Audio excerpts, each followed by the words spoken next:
any day on the river is a perfect day. No particular special day.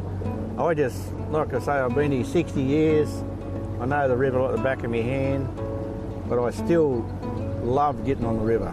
And I love it taking someone who hasn't been on the river and show them what I've seen over a lifetime. And I'd still get the same pleasure today as I did when I first got on the first boat and went in the river. I absolutely just love it. I love the water, love the boat, love the river. It's part of me. Louis, look, hey, look at Dad's got, look. Oh, bloody Macco, hey, what? Well, I can remember back to when I was 4-year-old, when I fell in the channel at Derton and only drowned. And my auntie saved me. I still got the toy truck sitting at home on the TV cabinet where I dropped. I dropped it in there and I went in after it. She whooped me out.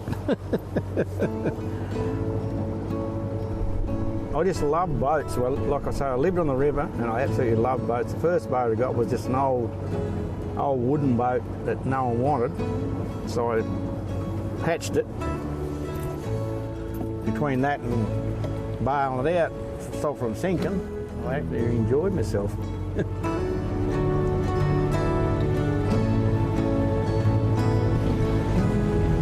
We're just coming up towards where Tarzan used to live, just up here where these bamboos are.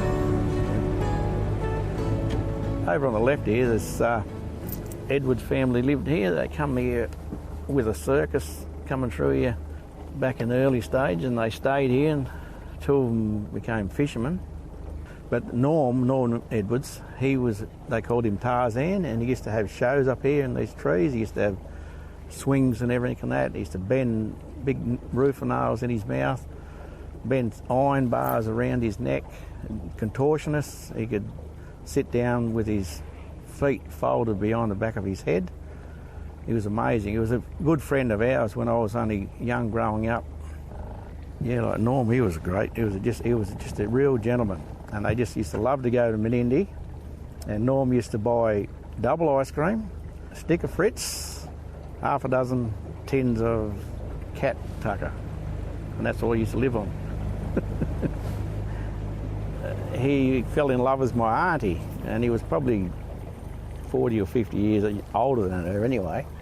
But he wanted to marry her right or wrong, but she didn't. And he said to her, "Look, you'll never be lonely." He said, "I'll get you a white cocky, so you'll have someone to talk to." She said, "Oh, I don't want no bloody white cocky."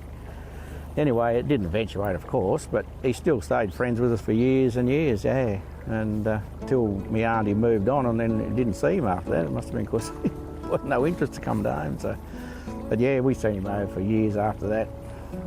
It was just a real gentleman. Never heard him say a bad thing about anyone. Without the river, there's nothing. It's our livelihood.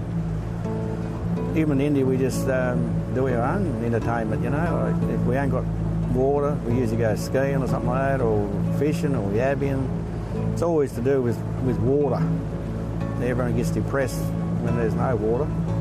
The perfect summer here is when you can knock off work or on a weekend, heap of your friends, and you just grab the boat and you go out and you make a day of it. Everyone brings a bit of a plate or something, or barbecue. We just all go out there and make our own day, skiing all day, you know. It's great, but once that goes, we've got nothing. And then we just got the town. No one wants to come there. And it's so quiet and depressing. So, you know, the perfect summer is with water. It's just a different livelihood on the river. I couldn't live anywhere else but on the river. Got no intention of moving either. I'm born here, I'll die here.